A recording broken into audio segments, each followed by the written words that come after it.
Dernier thème de ce débat, la finance, un secteur en totale mutation actuellement. Expliquez-nous, Olivier Babot, comment, selon vous, la finance peut évoluer avec les nouveaux outils digitaux ?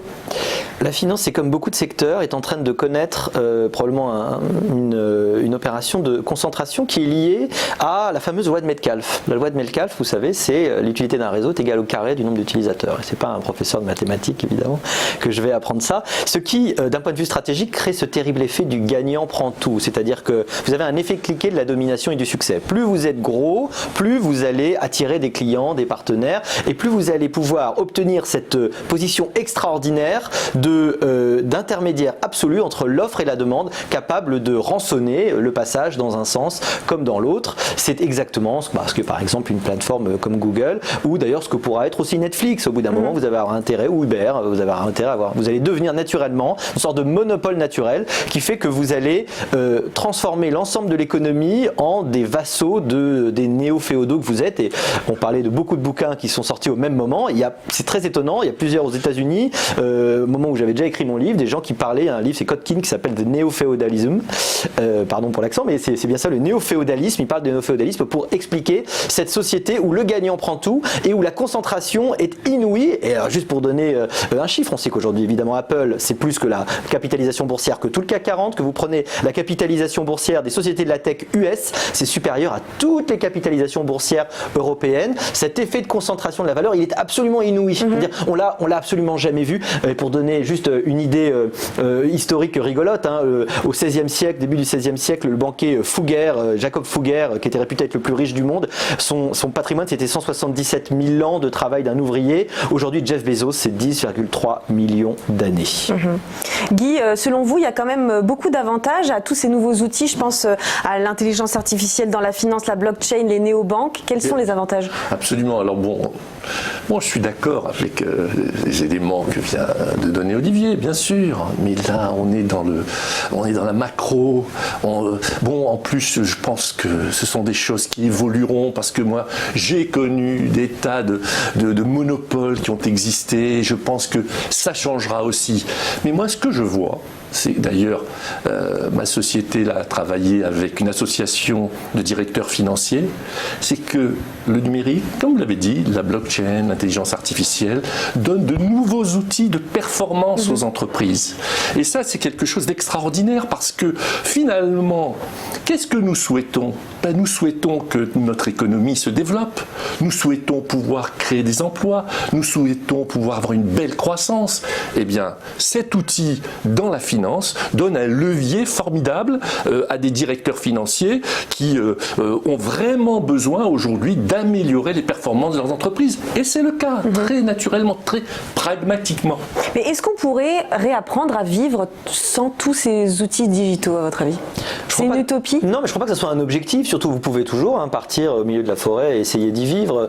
On se rendra compte rapidement, vraiment, je vais dans le sens de Guy, mais que la technologie apporte des choses extraordinaires. On n'a pas envie de vivre en dehors de ses capacités parce que ça va de pair aussi avec le progrès scientifique, avec le progrès médical. Et si on vit aussi longtemps, aussi en bonne santé et que on est capable d'avoir accès à un confort dont n'aurait même pas rêvé Louis XIV.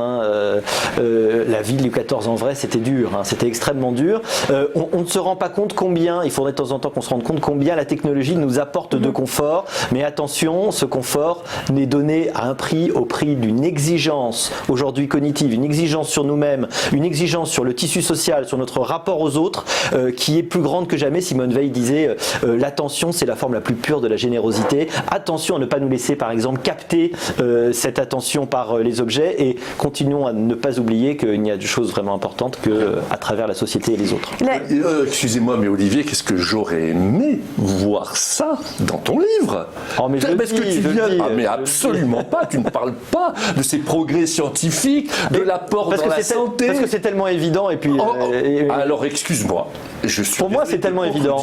Voilà, mais malheureusement, c'est loin d'être évident. Et c'est ça qui m'a motivé à écrire le mien. C'est que justement, à force d'entendre ces et Cassandre, dont malheureusement tu fais partie maintenant, je me suis senti obligé d'essayer d'équilibrer un peu. Mais en disant quoi? En disant exactement ce que tu viens de dire, c'est ça qui me surprend. Alors je t'attends sur ton prochain bouquin. On verra. Alors, si on prend un sujet plus particulier, l'arrivée de la 5G, c'est un sujet qui divise énormément. J'imagine que vous avez suivi le bras de fer entre le gouvernement et les opposants qui fait rage depuis quelques semaines. Jacques Attali, on l'a vu dans le JT de Vue d'ailleurs tout à l'heure, il parle d'un formidable outil de productivité économique qui pourrait relancer l'industrie en France. Est-ce que vous êtes d'accord avec ça? Ah mais totalement. Pour moi, il n'y a pas de débat. D'ailleurs, l'OMS, pour dire les choses très clairement et fermer une porte, a dit qu'il n'y avait pas de problème avec les ondes électromagnétiques. Donc ça, ce sont des fake news, c'est du délire. Voilà, les gens se plaignent souvent avant qu'on ait branché l'antenne au-dessus de leur immeuble. Donc il n'y a pas de problème de ce côté-là. Maintenant, voyons l'avantage. L'avantage, il est réel parce que la 5G, pour bien comprendre, c'est pas juste la 4G dopée. C'est complètement autre chose. D'ailleurs, j'ai écrit un papier qui dit que c'est comme le vaccin. C'est vraiment une innovation extraordinaire qui va pouvoir développer l'Internet des objets. L'Internet des objets, c'est pour voir une chose extrêmement concrète. C'est par exemple le maintien à domicile des personnes âgées, la télémédecine évidemment, c'est les voitures autonomes qui vont permettre de désenclaver les territoires, et c'est la gestion de l'énergie, l'économie de l'énergie. On peut pas faire l'économie de ce truc-là. Pour le coup, on peut pas dire que la France va devenir une enclave amiche. C'est pas possible. Ce serait du suicide. D'ailleurs, Monaco est déjà connecté. Et je crois qu'il y a 120 000 abonnés déjà. Non, est-ce que c'est 120 000 ou 120 millions en Chine? Mais peut-être que tu sais ça, Guy. Mais en fait, la 5G, elle est déjà présente. On ne peut pas en faire l'économie. Je crois que dans 5 ans, ça paraîtra un débat totalement différent. Mais si les gens s'y opposent, s'ils sont très anxieux et si la France est un petit peu en retard dans le numérique, c'est pas parce qu'il y a un problème de leadership ou qu'il n'y a pas assez d'experts pour nous parler justement de tous ces sujets? Tout d'abord, je voudrais dire que je suis bouche bée de ce que vient de dire Olivier. Vraiment, moi, alors j'ai rien à ajouter. Oui. C'est exactement tout. Oui, on aurait pu penser que vous seriez contre cette avancée. Mais oui, mon cher. Je suis pas technophobe. Mais... je suis pour la technologie, je l'adore, je l'utilise. Il faut juste être en train de regarder quels mécanismes ils sont en train de porter sur l'économie, la société et la politique. Voilà, c'est ça l'objet de mon bouquin. Mais par ailleurs, il faut l'accueillir et l'utiliser avec lucidité. La remarque d'Éléonore vient exactement dans la cohérence de ton livre. On s'attendrait, après tout ce que tu as décrit, à ce que tu sois aussi contre la 5G. C'est là où tu commets une erreur de message. Et pour répondre à votre question, vous m'avez dit... Problème de leadership. Pourquoi justement la 5G ça. Mais à cause d'eux. Qu'est-ce que vous voulez que je vous dise? Ils sont des dizaines à nous prévoir l'apocalypse. Ils influencent le public. Et d'ailleurs, c'est toute la journée qu'on a une vision négative du numérique. Alors quand la 5G arrive, vous avez tous ces... on va s'appuyer sur tous ces messages pour expliquer les risques que l'on peut avoir. Et d'ailleurs, ce n'est pas nouveau. Sur la 4G, il y avait déjà des gens qui expliquaient que voilà, et on peut remonter comme ça dans l'histoire. Hein. Je raconte d'ailleurs, je me suis appuyé sur une phrase de Nicolas Bouzou là, qui racontait que l'empereur Tibère, hein, c'est pas hier ça. Hein. Bon là, je vais faire un peu mon Olivier Babot là. Hein.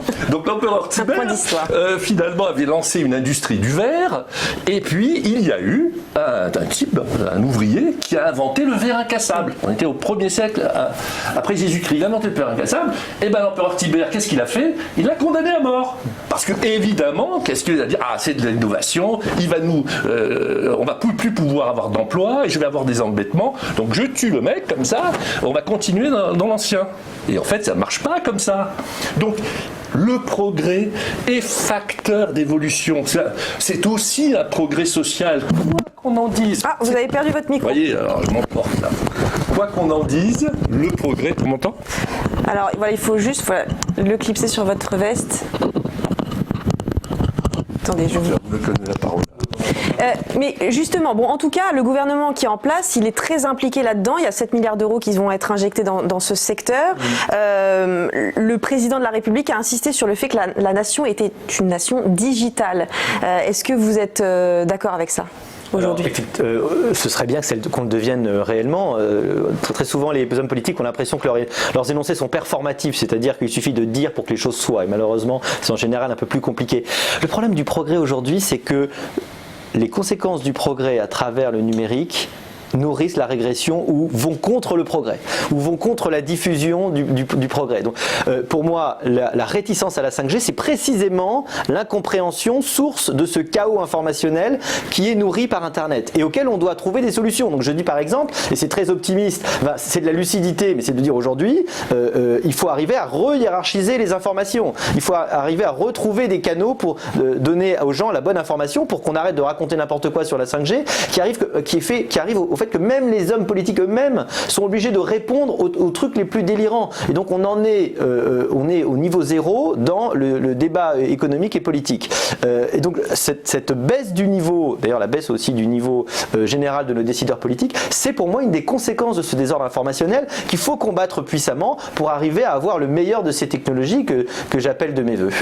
Je dirais pour terminer qu'on devrait aller de toute façon vers un numérique humaniste. C'était d'ailleurs ce que vous m'aviez dédicacé sur mon livre. Je vais rappeler votre livre, Guy Mamoumani, L'apocalypse numérique n'aura pas lieu, aux éditions de l'Observatoire, et Olivier Babot, Le nouveau désordre numérique ou comment le digital fait exploser les inégalités, aux éditions Bucher-Chastel. Merci beaucoup d'avoir participé à ce débat.